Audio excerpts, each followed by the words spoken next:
We're here with Detroit techno master Derrick before his much anticipated audio farm gig on 9th of April. What's it like to be back in the UK?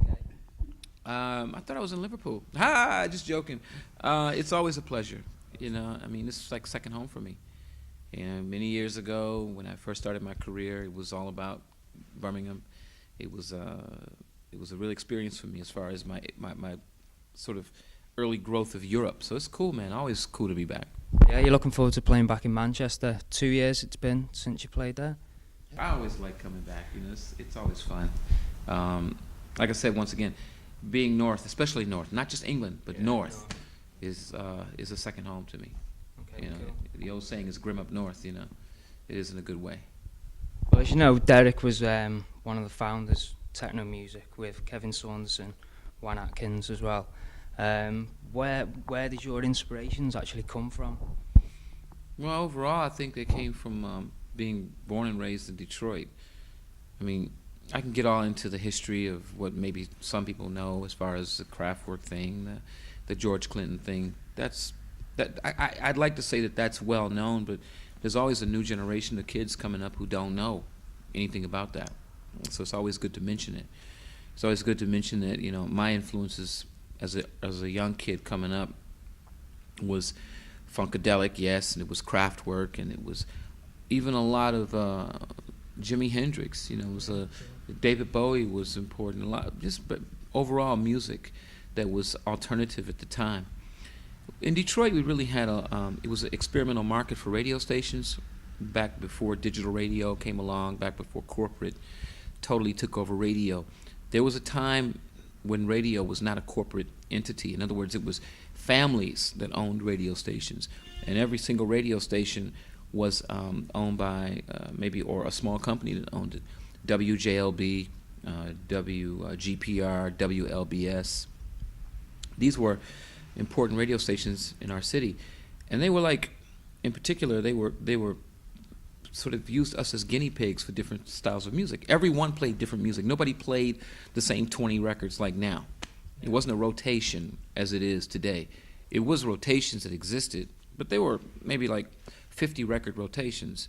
And they had different DJs that had their own personalities, and they played their own music as well. And within their radio show, they had to play some of those program songs, but they were able to play what they wanted to play, which gave them their own identity, which meant that you could lock into that show, and you could listen to them, and you could hear stuff that you never heard before. And they took pride in playing music that no one ever heard before. So this was a different era, a different time, when individuality was still really important in radio, which doesn't exist these days, other than the mix shows or some of the really obscure shows that come on late at night. And that was really important to the development of our outlet, because we didn't have any other outlet for music. That was it. We didn't have internet. We didn't have any kind of. We had a few record stores, but that was virtually it for our outlet for any kind of alternative music.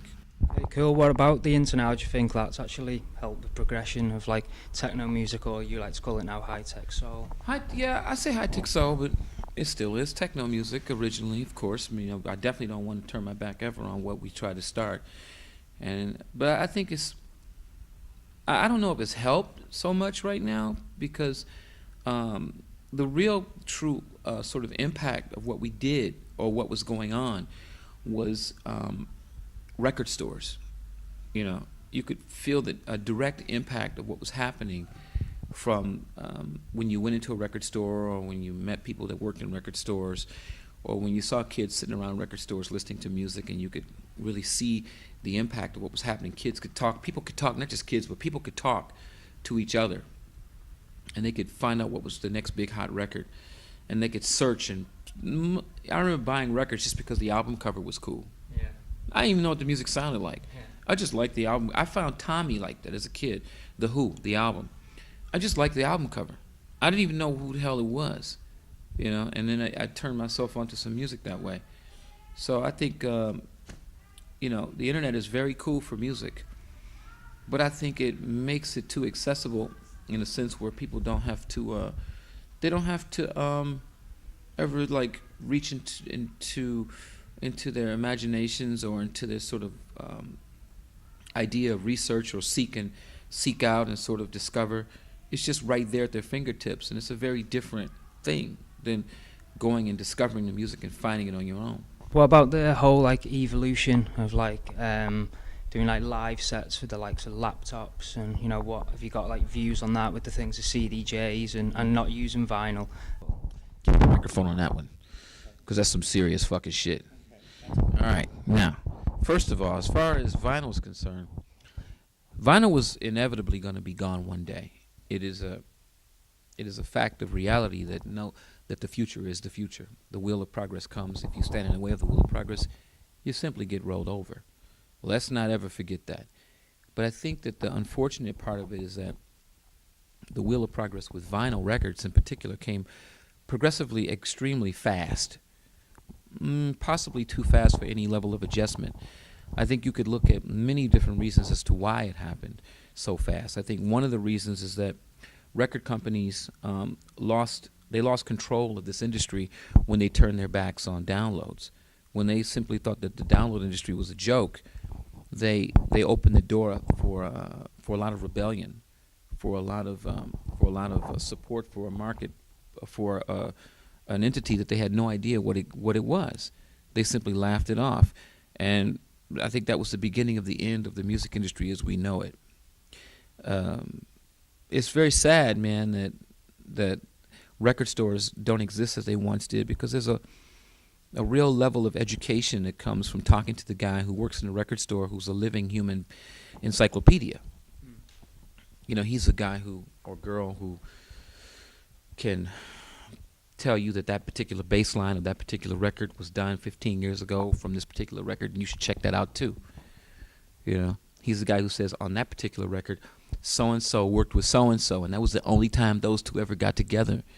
You know, you should check that out, because it's very interesting, because you just bought this shit right here, and that right there is a total replica of what this was 25 years ago. And that's really unfortunate that is gone. And you're not going to ever get that, not having somebody who can be your sort of guide to history through music. And that's the one part of the music. Shut the fuck up! That's the one part of the music industry that I really think is very sad that it doesn't exist anymore.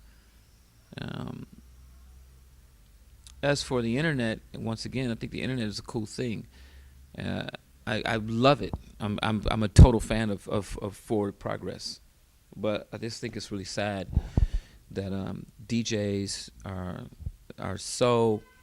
have lost their way, as far as I'm concerned, with not with vinyl, but with even my friends Carl Craig and Kevin Saunderson. They are totally locked into using laptops. Francois, you know, he's a good friend of mine as well. I personally cannot put my I have to wear these. These are not fashion. These motherfuckers are real. So I find myself I can't imagine the way I play with my frantic style and the way I move and how I sweat and how I build up all this energy. I'm knocking off a kilo or two when I play. It keeps me from being super fat. Not fat, but super fat. I can't imagine the way I playing with my glasses on. I can't imagine, even contact lenses for that matter. I can't imagine looking at a laptop and trying to distinguish what I'm going to play at that particular moment by looking at a laptop. I just can't do it. Maybe I will have to do it one day. Playing with CDs and I still can get my hands on vinyl is no problem. But playing with a laptop is whack. I mean, it looks like you're checking your fucking email. I hate to say it, it does. It really does. Listen, like I said, my bros play with it. I've got super respect for them. I love them. But I'm also one of the best motherfuckers in the world at what I do, and I will continue to be as long as I do it. So I can say this, and nobody can tell me anything about what I can or can't say. They can kiss, lick, or suck my ass. But playing with a laptop is whack.